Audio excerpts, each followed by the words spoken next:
আপনারা জানেন বিগত 18টি বছর এই বিএনপির মানুষ তিলে তিলে খুন হয়েছে, তিলে তিলে খুন হয়েছে। আজকে নতুন করে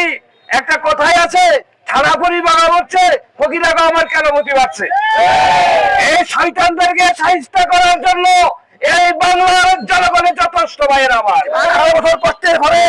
এই দেশে তারেক রহমানের নেতৃত্বে সারা বাংলার মানুষ ঢাকায় গিয়ে সকল গোত্রের সকল গোষ্ঠীর সকল নেতৃবৃন্দের লোকরা ওইখানে অনেক শহীদ হয়েছেন এবং কিছু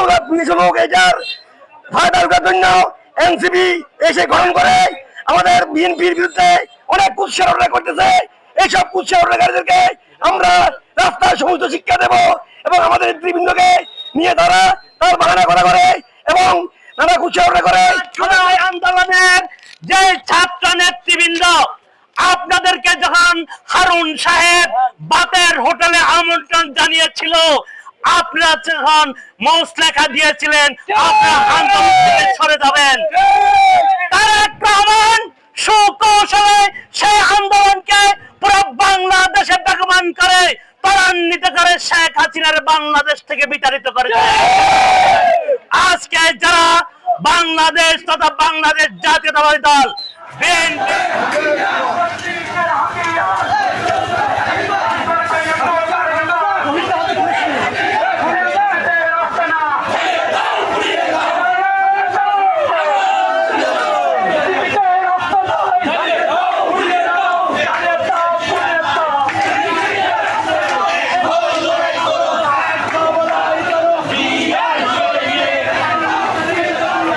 Finanzi